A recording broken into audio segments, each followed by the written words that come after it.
Kiai geus maca sholawat bae jeung zikir bae kula ieu selalu nang tayungan anjeun. Ka mana bae maneh di payungan ku kaula. Deuk hayang naon bae kaula beuh kula teh terus ngahadaman dititah ku Gusti Allah. Tolol goblok. Jurig sia. Ini sia ka ditu. Ini.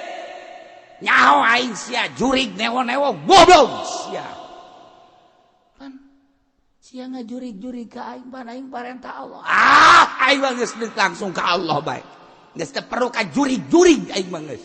Setan sia ka ditu. Ini jauheun teh. Sebab naon? Kapan ketika urang miceunnan makhluk geus jelas makhluk teh manusia. Ketika orang miceunnan dunia geus jelas dunia teh materi. Ketika orang dek miceunnan setan, bisikan-bisikan jeung penampakan-penampakan teh bakal kajahoan ieu setan. Eta hadam lain kos kitu. Hadam mah malaikat lain kos kitu. Setan anu sok ka urang datang. Hadam mah tilok bebeja. Hadam mah tilok bebeja hadam mah ke ketika urang keur urgen.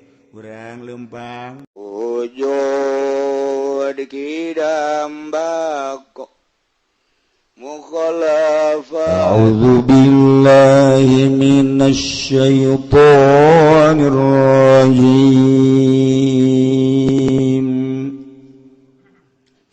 bismillahirrahmanirrahim innalladzina ittakhadhul ajla sayanaluhum ghadabun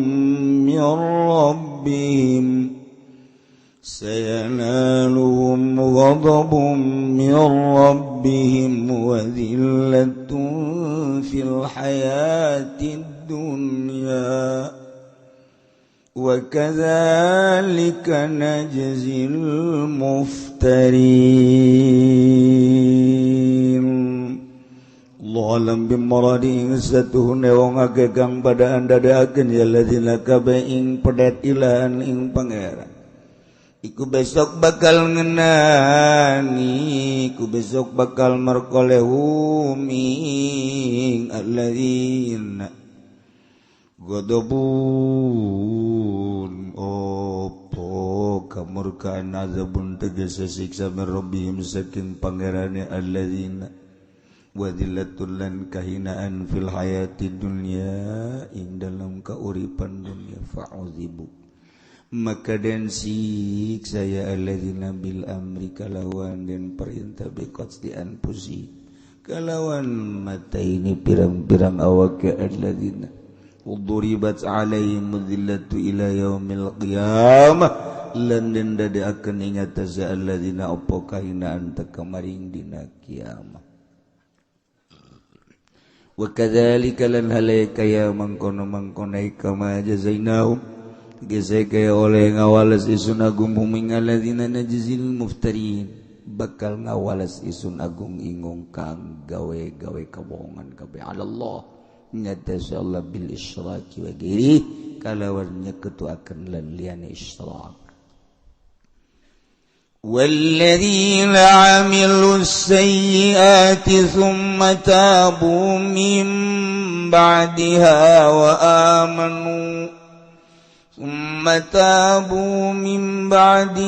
وآمنوا إن ربك من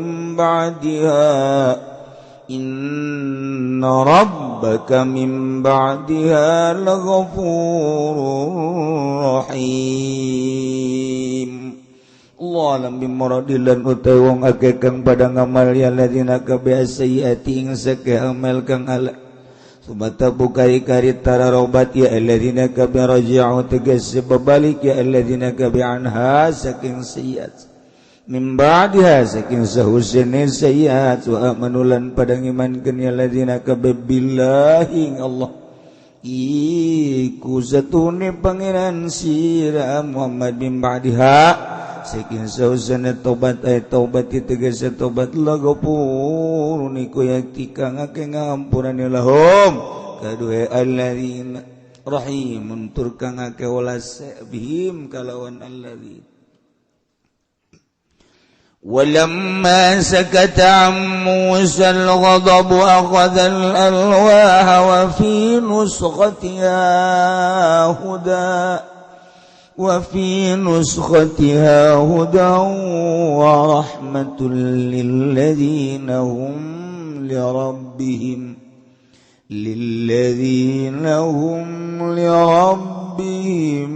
يرهبون Allah alam bimuradi walam mazakatalan zaman nang sanakana tegas menangan musa saking musa pal godobu bendu akhadha maka ngalap ya musa lalwa ing pirang-pirang lo alati alqa kang nibakeun ya musa ing alwa wa pinus qatihalan iku tetep ing dalem salinan ya alwa ay manusia qapiha tegas barang kang den tulis ya bapiha ing dalam alwa kutiba tegas den tulis ya mahudan dua tai pituduh minad dalalati saking kasasaran wa rahmatun lan rahmat lil ladina kadung akehum utawi alladzina li rabbihim kadue pangerane alladzina yarhabuna iku di iya alladzina kabe khafuna tegas wedi alladzina kabe udkhilal lab ladan panjingkeun apa lam alal maf'uli ing atas maf'ul taqaddumi kena narima dingin maf'ul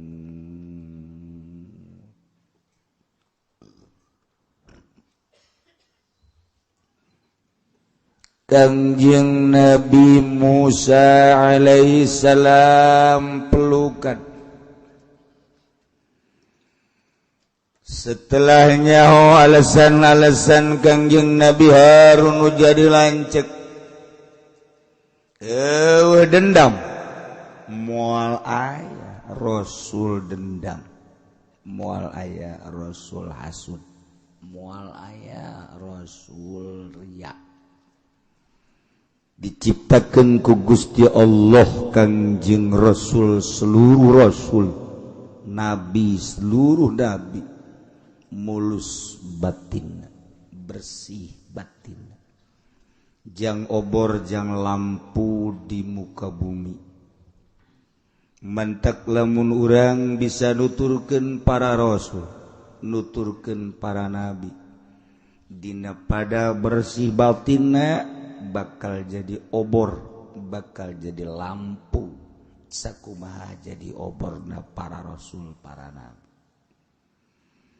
kiai mimiti dibere ilmu heula ku Allah ilmu Allah dititipkeun di kiai aju terus kiai dakwah jadi obor caang jelema ayana kiai kebelah dieuna kiaina hayang dunia kebelah dieuna hayang agung hayang mulia hayang pangkat ilu di partai ilu di organisasi ilu di macam-macam dengan niat teu ikhlas eta kiai okos lilin kumaha lilin nya angan batur-batur menikmati kebel-kebel horeng nyanana beak kabeuleum anu mantak kiai nu kuari kiai lilin moal kebel modar nyana geus batur caang nyana beak kiai lilin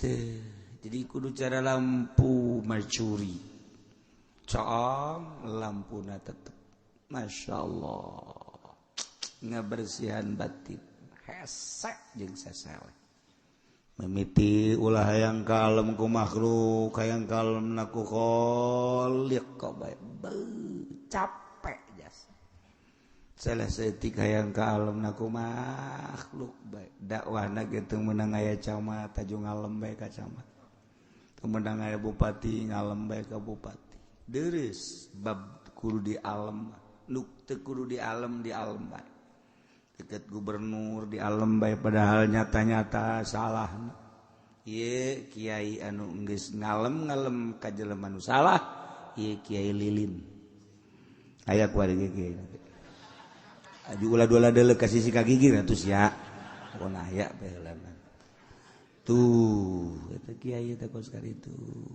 jadi lampu ongkoh beak ongkoh insyaallah kari ya sejasa ngabersihan tina hasud da sejasa al hasud la yasud jelema hasud moal dijadikeun pamimpi hasud batur maju urang gering batur kabari mobil urang bengek batur anu hebat urang anu ngap-ngapan kan ku Gusti Allah teh bersih we jana mah moal aya hasud moal aya sirik pidik deungit aya we jana geus kitu bae diciptakeun ku Gusti Allah ai wali Allah mah dengan upaya ngabersihan diri heula kumaha carana si hayang ulah hayang kalem ku makhluk hayang ku khaliq kumaha carana si ulah hayang ulah hasud kumaha carana si ulah godob kumaha carana ti godob teh aya lillah mah masalah bendu karena Allah masalah ulah bendu nafsu urang akan benduna nafsu aya wewe liwat tanya ku orang neng kawana neng teu nembal goblok sia tol neraka sih tanya ku babat sia kunaon marah tah pinarakaan goblok jasa lah oh tolol cek gana teh nafsu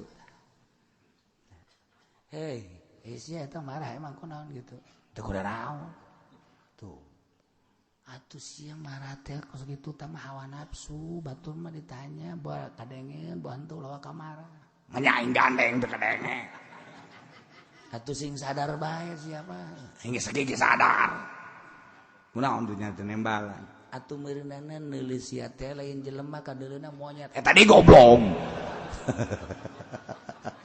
nanggap monyet ka aing aingna uak burung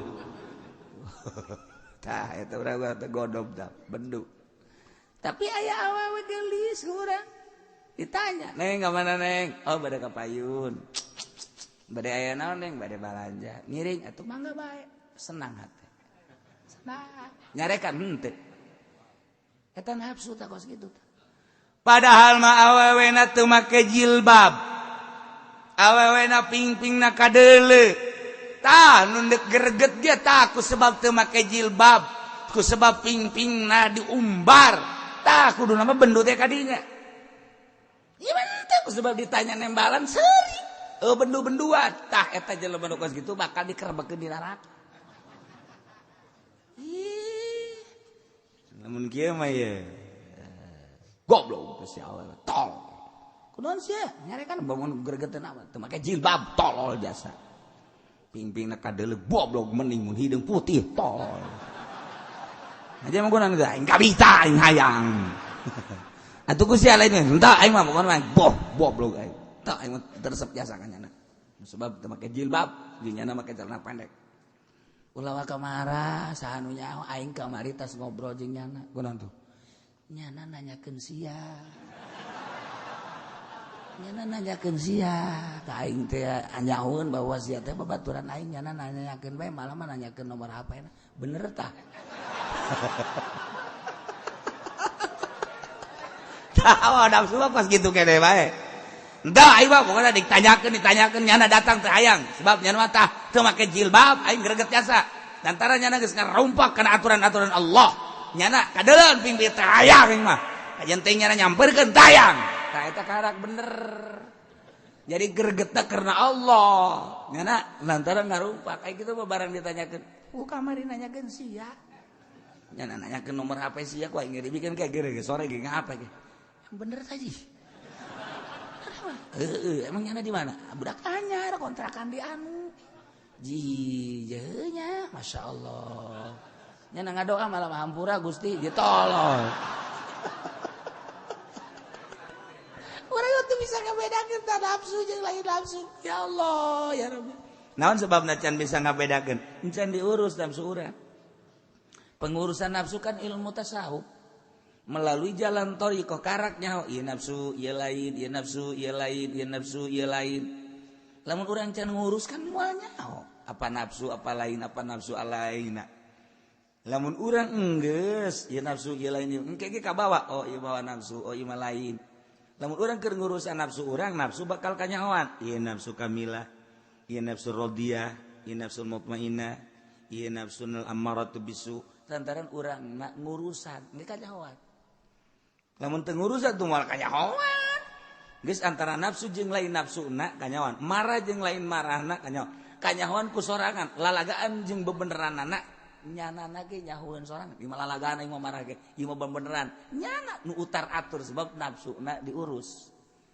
lamun teu diurus moal nyaho sakumaha urang kan nafsu setan nya zikir nafsu setan tah ieu setan makhluk dunia makhluk nafsu jeung setan kuari urang ngurusan setan ieu aya cara-cara tersendiri kan setan kuari urang keur dijauhan bakal jaho ieu setan ieu lain ieu setan ieu lain ieu setan ieu geus lamun aya bisikan ge ieu mah setan ieu mah lain geus lamun aya bisikan hati ieu setan ieu lain aya suara kaceuli ieu setan ieu lain sebab naon geus diurusan ku urang aya can diurusan mah urang kakarak ngawirid 3 peuting we ge Allah nah iya asana iya datang mbah diondang-ondang ku maneh ka dieu mbah keur aya di Gunung Karangkadenge maneh ngagupay ka mbah nak aya naon nak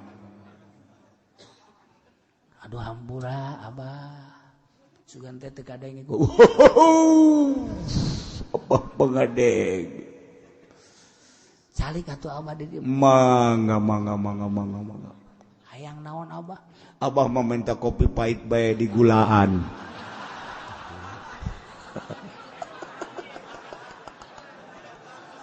tolol si abah kopi pahit pakai gula bloon kalau pasal ngomong si mbah eta kakarak wiridan 2 poe datang nu kitu gota goyur teu nyaho ieu saha ieu eta lain toriko kos kitu terutama hikmat toriko lain urad wirid aya ngalomber aing naon sia ieu aing hadam teu kudu dihadaman aing mah henteu pan maneh geus maca sholawat geus sababaraha taun kula hadam sholawat teu perlu hadam aing mah indit jana ka ditu setan gebebe jam bau puyang aing coba ku sia datang zikir di penting la ilaha illallah biasanya lagi make sesengitan sengi kayak datang tadi maneh ieu waduh terus-terusan zikir wae kula sebagai hadam zikir saha di dieu kula ieu malaikat ti luhur langit diutus ku Gusti Allah ti tangah hadaman maneh idit sia goblok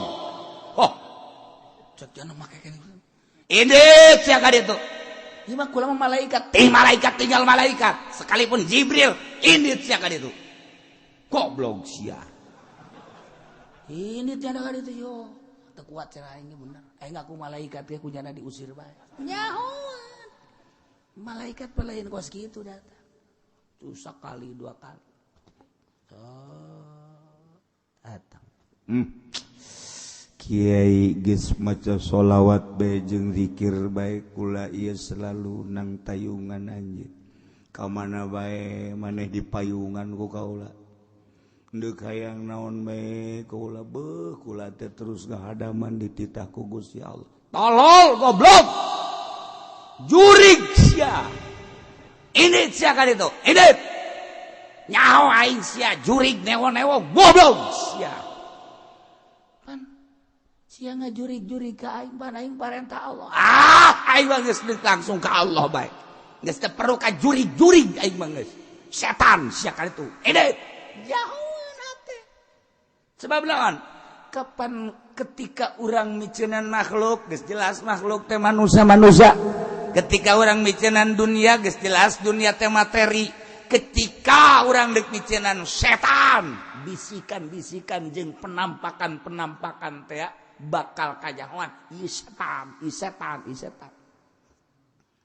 eta hadam lain kos kitu hadam mah malaikat lain kos kitu setan anu sok urang datang ada mah tilok bebeja ada mah tilok bebeja ada mah ketika urang keur urgen urang lempang kemudian hujan gede ngebutuhkeun ka ditu kemudian hayang ulah kahujanan engke ku Gusti Allah melalui malaikat set hujan aya tapi urang teu kahujanan teu kudu bebeja teu kudu bebeja tah hadam mah hadam setan mah bebeja bae eta aya nu cara tadi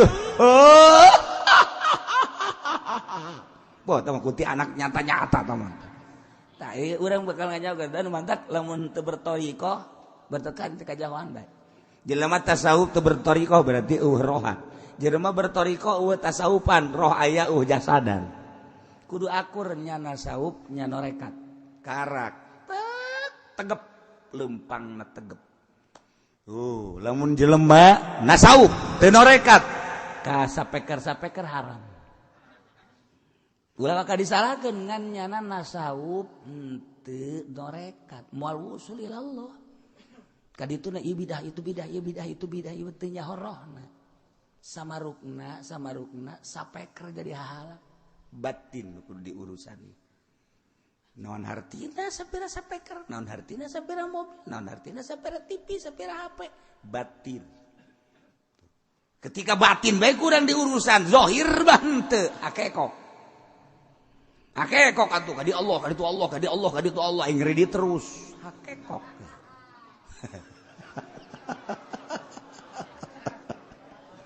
kudu diakur ge tasawuf jeung tarekat garak mantep jadi geus eueuh suuzon-suuzonan endeu ka Allah cara zahirna make syariat fikih cara batinna make ihya ulumuddin minhajul abidin hikam atawa melalui guru-guruna karak mantep geus berangkat ka Allah sorangan melalui syariat di jerona thariqah tegep hirup kajen kukumaha ye kos profesor artinya lempang dengan lenggang anu pasti mantep ketika asup kasabar subur tilok dibuka sendalna tegep coba Haji Pendi eta ngaranna teu tegep asup kasabar subuh tinggalkeun sendal pajar masjid naik kereta ditinggalkeun dekat Jogja sendal ditinggalkan di Jakarta di Beos begitu turun di Jogja sendal ke mana atuh datang ka ieu ge mal kapanggih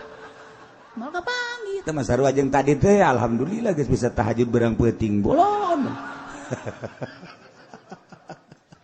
hei bodoh bae lah Kangjeng Nabi Musa alaihi salam marah lillah kade sing hade ulah dianggap marahna marah nafsu kade kulantaran lillahi ta'ala setelah nyaho Kangjeng Nabi Harun ieu teh nyana dakwah ngan teu kuat dipeluk didoakeun doana diabadikeun ku Gusti Allah dina Al-Qur'anul Karim ketika orang maca doa ieu ingat ka Kangjeng Nabi Musa ketika meluk Kangjeng Nabi Harun alaihi salam Rabbi firli wa li akhi wa adkhilna fi rahmatik wa anta arhamur rahimin. Masya Allah indah jasa Gusti hampura abdi oge hampura dulur abdi nu nami Harun jeung abdi sadaya abdi Kangjeng Nabi Harun jeung umat-umat abdi asupkeun pi rahmatika dina rahmat Gusti da Gusti mah arhamur rahimin. Mantep. Nah, kumaha kuari jelema-jelema nu kena fitnah ketika Kangjeng Nabi Musa dipanggil ku Gusti Allah tita munajat selama 40 poe kaum Kangjeng Nabi Musa nu dititipkeun ka Kangjeng Nabi Harun alaihissalam nu jadi lanceuk ternyata kena fitnah ku ngaran Musa Samiri nyana nyiptakeun ijol jelema belok nyembah ka anak sapi dengan bahasa hadza ilahukum wa ilahu Musa. Yo pangeran aranjeun kabeh jeung pangeran Musa. Musa moal balik deui. Musa mah pangeranna geus dititipkeun ka urang kabehan. Yuk urang semabrak jelema ibadah sujud kabeh ka anak sapi. Masya Allah. Jol Kangjeng Nabi Musa marah sakumaha kamari. Akhirna alhamdulillahirabbil alamin bisa terkendali Kangjeng Nabi Musa jeung Kangjeng Nabi Harun rapi. Kitu keneh umat-umatna alhamdulillah bisa dijahit deui, diangkat deui, dilempengkeun ku Kangjeng Nabi Musa alaihissalam supaya benar-benar ibadah sesuai jeung nu diibadahanna ibadah ka Allah Subhanahu wa ta'ala. Ngan horenganan jelema-jelema anu tadina kena fitnah Musa Samiri di dieu kena ancaman Gusti Allah ngajelaskeun dina ayat ieu innal ladzina ittakhadul ijla sayanaluhum ghadabun min rabbihim wa dhillatun fil hayatid dunya.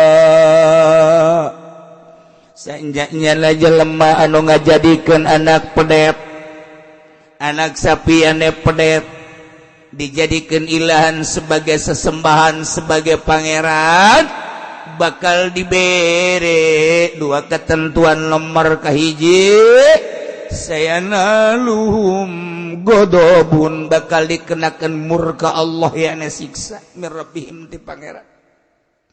Nomor kedua wadillatun fil hayatid dunya, bakal dibere kahinaan salilah hirup di dunia terus datang ka kiamat.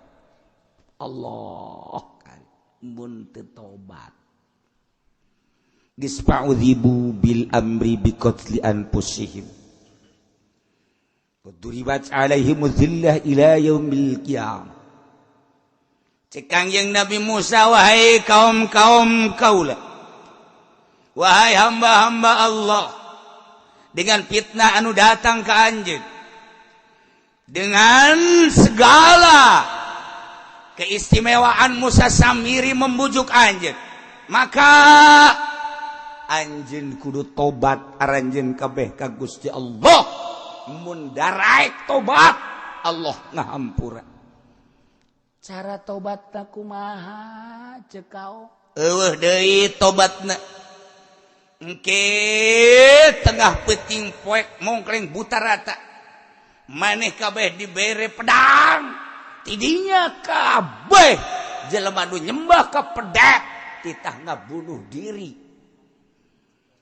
dengan pedang di tengah-tengah nu poek. Ayo geus kupat kapit batur maehan maneh maehan batur, lamun maneh encan kapaehan keleh maneh nubles sorangan, etalah tobat. Ya Allah ya Rabbi, di zaman baheula mah tobat teh seperti kos kitu ku pohara-pohara teh. Kebiadaban jeung kabangkawarahan teh di mana tobat teh kos kararitu di zaman Kangjeng Nabi Musa. Di zaman urang mah kuari zaman Kangjeng Nabi urang eueuh kitu. Andai kata aya jelema zina kemudian nyana teu ngaku bahkan sunah ulah ngaku. Heum bae geus ku sorangan kumaha Allah bae engke di akhirat. Bahkan bisa-bisa dihampura ku Gusti Allah di umat Kangjeng Nabi Muhammad mah asal nyaan tobatna. Padahal nyana geus sababaraha kali zina ulah ngaku, ulah sok ngomongkeun zina ulah. Geus bae komo di negara Indonesia mah keur mah negara demokrasi teu diperlakukeun hukum-hukum Islam. Geus bae antepkeun ulah ngaku zina. Duh Gusti abdi keur ngora zina. Duh Gusti abdi keur ngora mabok. Ka Gusti bae. Kababaturan ulah ngomong, kababaturan ulah carita hanya Gusti bae nu apal. Babaturan abdi nu apal ge ku abdi geus ditutupan ulah sok dongeng-dongeng manehna baheula sok mabok. Ulah dongeng-dongeng baheula sok zina. Geus ka Gusti Maha Uninga. Hampura abdi geus ka Allah. Sunah tanyana teh ulah carita ka batur jeung ulah bebeja. Cukup ka Gusti Allah komo di Aja kumaha ke di akhirat? Insyaallah dihampura. Allah Maha Sagala-gala. Dengan dedeuna ka Kangjeng Nabi urang, Allah neuleuh Kangjeng Nabi urangna. Neuleuh urang nama meureun gergeteun tapi neuleuh Kangjeng Nabina. Nu manta Kangjeng Nabi mah deudeun jasa ka umatna nu kumaha ge nu penting mah iman ka Allah, iman ka anjeunna geus dijahit aya syafaat itu. Munta kula bebeja. Dalamun bebeja batal. Bau aing keur ngorama. Bau awewe nu mana ku aing. Nuh hiji acan nu ditumpakan ku aing. Udah sok bebeja kitu lah. Jawara tinggal jawara geus tobat ka Gusti Allah. Nah, di zaman Kangjeng Nabi Musa makan seperti atakan pohara jasa. Hiji bil amri bi qatsli anfusihim. Nomor kedua, udribat alaihim dzillatu ila yaumil qiyamah. Bakal dikenakeun kahinaan datang ke poe kiamatnya. Masya Allah. Gitulah. Wa kadzalika najzil muftarin. Jelema-jelema anu nyin ulah bohong musyrikeun ka Allah jeung liana ieu bakal dibalas sarua seperti eta. Lain di zaman Kangjeng Nabi Musa bae, di zaman urang ge cobaan carana bae hanya Allah nu nyaho. Karena geus keterlaluan nyana terus-terusan bae berzina mabok, nyana terus-terusan bae korupsi jeung maling. Kiai geus teu didengekeun, kiai geus eueuh anu didengekeun. Dakwah kiai teh geus diantepkeun. Wah, berarti cek Gusti Allah ieu geus buang ka warah jasa, gempakeun, gempa. Hina. Tsunamikeun. Beliunkeun. Eta teh setelah kiai dakwah teh didengekeun seperti eta. Sebab baheula mah langsung bodoh diri. Ya Allah, ya Rabbi. Masya Allah. Tinggal Kangjeng Nabi Musa kuari diinstruksikeun ku Gusti Allah tita ngabunuh pedet. Musa samirina mah geus kabur nya nama barang ngadenge Kangjeng Nabi Musa turun ti Gunung Tursina aya deui di negeri Israel. Musa samiri lumpat terbirit-birit lantaran nyaho kana kagagahan Kangjeng Nabi Musa boro-boro sepantarnya sepantar Firaun jeung para tentarana kandas ngalawan Kangjeng Nabi Musa. Lantaran dideleukeun ku Kangjeng Nabi Musa musuh ngajengkang asal dideuleuh ngajengkang. Kangjeng Nabi Musa lain lalagaan marah ngebul sirahna bakal hurung ka deuleuh ka luhur. Ampun si Gusti Allah ciptakeun makhluk haram. Lamun ayana naon? Boro-boro mobil kontainer tah beleutik jasa mun aya mobil kontainer ngaguling ka jurang 12 meter ka handap. Kangjeng Nabi Musa mah ngan ku curug doang diangkat. Set. Lak. Lamun kuari aya Kangjeng Nabi Musa haju gergeteun ka urang sagede urang dipencet doang punya.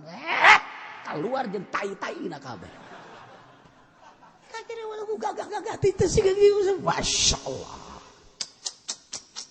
Cek Gusti Allah Musa ijo supaya aman di negeri, supaya aman di dunia. Di mana bae payah.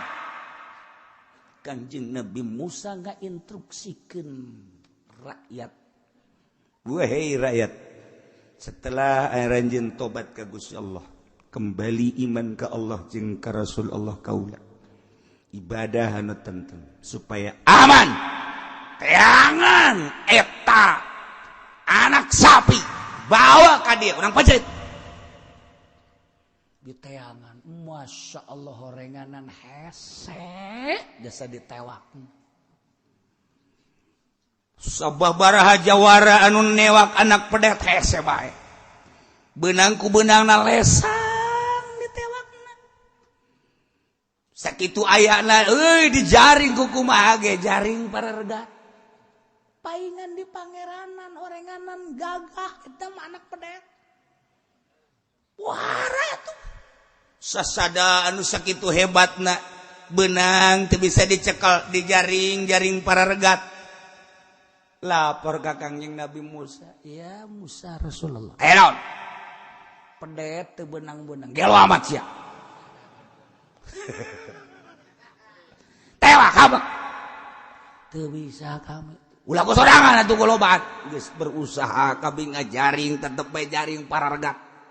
Jaring atuh make rante. Teu kudu dibejaan ku kami ge geus dirante tetep bae rante para regat kabeh. Musa samirina ka mana? Geus teu kacaritakeun teh urusan Tuhan bae ka ditu. Bebaskeun abek. Sia main bebas-bebaskeun bae teh angan ku sia. Hese Tuhan. Ieu mewak pedet. Guys. Cek Kangjeng Nabi Musa, di mana itu pedet? Bedakeun ka kaula. Ulah ka newak. Langsung dia teh angan. Ya di pinggir gunung. Bejakeun ka Kangjeng Nabi Musa. Ya Musa. Tuh di handapan gunung. Gula ka ditu. Langsung Kangjeng Nabi Musa datang ka ditu. Ditonton ku penggede, pembesar lantaran jana geus seleh newakna Pak. Seleh newak coba Musa ku cara kumaha. Nangoh bae anak sapi teh. Begitu dulu ka Kangjeng Nabi Musa eta sapi naik ka luhur. Ka luhur gunung. Cak Kangjeng Nabi Musa sia. Sia naik ka luhur ku aing diragakeun sia paeh sia. Lamun sia cicing bae ditewak ku aing dipencit sia. Yo.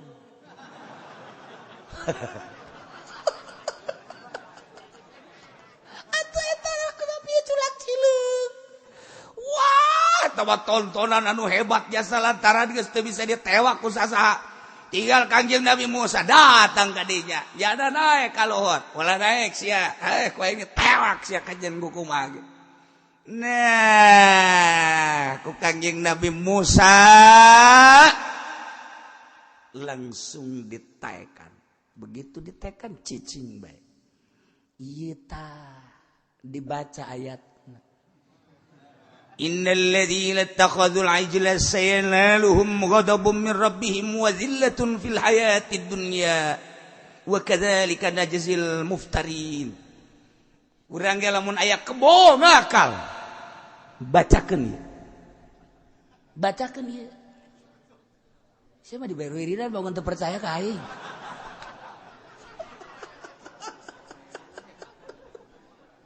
Jidu batak kula orang ngalawan kiai memang kumaha gitu. Ayat-ayat lamun geus digunakeun ku kiai, Masya Allah. Lain lalawara. Baca ayat ieu. Bacakeun ayat ieu. Aya sapi ngakal bacakeun ayat ieu. Aya kuda ngakal bacakeun ayat ieu. Aya naon bae nu ngahantem ka urang, bacakeun ayat ieu. Jarau jawara bangkawara ka urang. Anggap urang ieu teh pedet. Pedet sia. Diuk sia. Bacakeun ayat ieu. Awewe ngakal bacakeun ayat. Pedet sia. Ujian ada nurut. Nu di luar teh nyaho.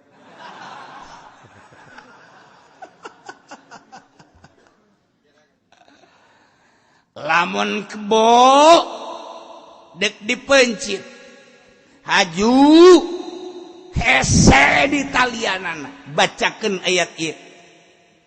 Bismillahirrahmanirrahim. Innal ladzina ittakhadhul ajla sayanaluhum ghadabun min rabbihim wa dhillatun fil hayatid dunya wa kadzalika najzil muftarin. Ciduhan leungeun urang tah. Po. Ciduhan. Mun loba ciduhan. Usapkeun tah kadinya tah ka hulu kebo. Hulu kebo usap. Usap hulu make cidunu tadi tah. Sok cobaan. Beneran ieu Mas. Beneran ieu lain lalagaan ieu lain lalagaan. Ciduan. Kuek. Geus. Ya, geura talian nurut. Ieu jampena lain lalaga, naon bae. awewe tenurut ka urang bacakeun innal ladzina ittakhadzul ajla sayanaluhum ghadabun min rabbihim wa dhillatun fil hayatid dunya wa kadzalika najzil muftarin usapkeun ka embun-embunanana nurut ujianana aduh ya jawara menjawara bacakeun ku jawara marah ka urang nyada tulak cangkeng nangis lain di dieu tenang ulah gimbir setik-etik acan ieu ayat dibacakeun ku urang bismillahirrahmanirrahim innal ladzina ittakhadzul ajla sayanuluhum ghadabun min rabbihim wa dhillatun fil hayatid dunya wa kadzalika najzil sia kurang itu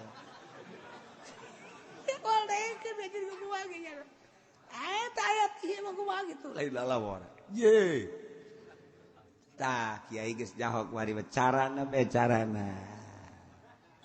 diwirid ulah loba-loba sapeting diwirid 625 puasa 113 poe siapa yang manjur mung puasa ti dituna yang manjur untuk puasa ti dituna kudu puasa bae tetep bae masih kena aya ulah wakadi jari ulah wakadi naon ngaranna diwirid masih kena aya syarat-syarat nu lain hadiah dan lain sebagainya coba cenah kiai tulis wah tuh mah kudu ojol jeung sapi wiridan eta mah ieu keur carita pan itiba'nana sayanaluhum ghadabun min rabbihim wa dhillatun fil hayatid hina fil hayatid tah wa dhillatun fil hayatid jadi hina sia hina teh eleh berarti kan langsung Kangjeng Nabi Musa naik cekel ku Kangjeng Nabi Musa eta anak sapi beheungna maka nu dicekel teh tak sageus teh beheungna teh berdaya eta anak sapi dijengjing ku Kangjeng Nabi Musa eta kabeh kaum nareulekeun buaga amat hati Kangjeng Nabi Musa sakumaha ngajingjing anak kotok apan gede anak sapi mah tuh kajeng kugung hage mun kitu anak kotok bebek lah bebek soang ka harti lah soang kajen teh kumaha hage atawa embe ka harti ieu mah anak sapi cekel beheungna bawa ku Kangjeng Nabi Musa datang ke kota Kangjeng Nabi Musa langsung nyokot bedog pencit ku Kangjeng terus getihna dikumpulkan dibawa ke laut Yordan dibawa ke laut langsung jelema-jelema anu encan tobat kita minum cai laut eta begitu minum cai laut nu tadi teh langsung mual kalaluar cai ti ceuli ti irung ti mata ti unggal-unggal liang ulah lalawara tuh mendak lamun aya jelema maling geus sarua bae aya jelema maling hayang kajawan pamalingan bacakeun ayat ieu Bismillahirrahmanirrahim innal ladzina takhadzul ajla sayanaluhum ghadabun min rabbihim wa dhillatun fil hayatid dunya wa kadzalika najzil muftarin coba sabaraha urang dicurigakeun inum asa puluhan inum tak henteu nanaon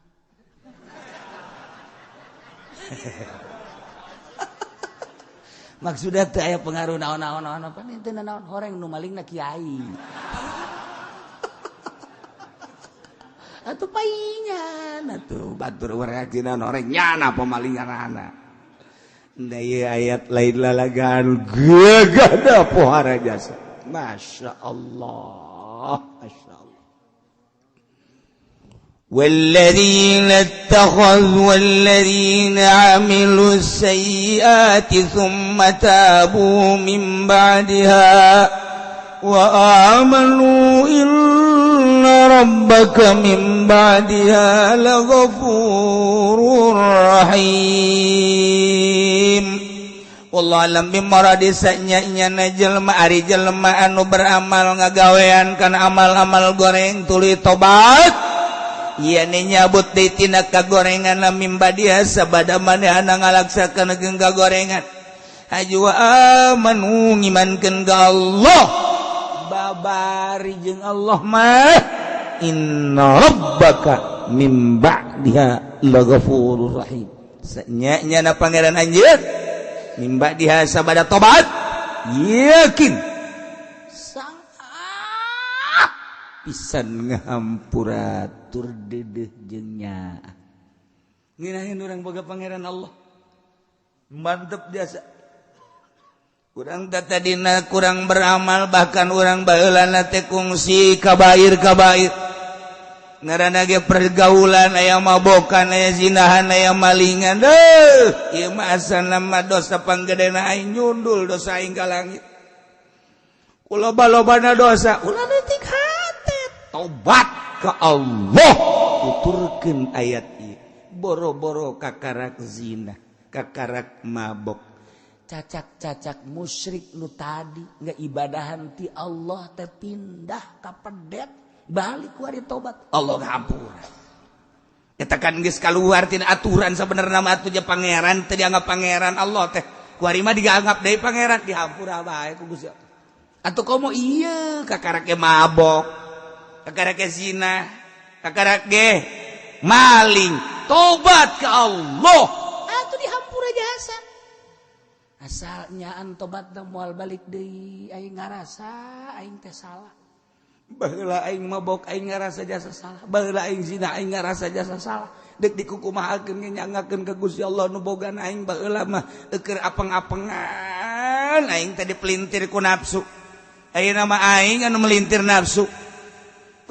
Aing baheula mah geus pokona mah jadi jurig be pokona mah lain jadi jelema kuari tobat ka Gusti Allah Allah mah inna rabbaka min ba'diha laghafurur rahim maha hampura Gusti Allah mah babar asalnya mun tobat tina maling kembali ke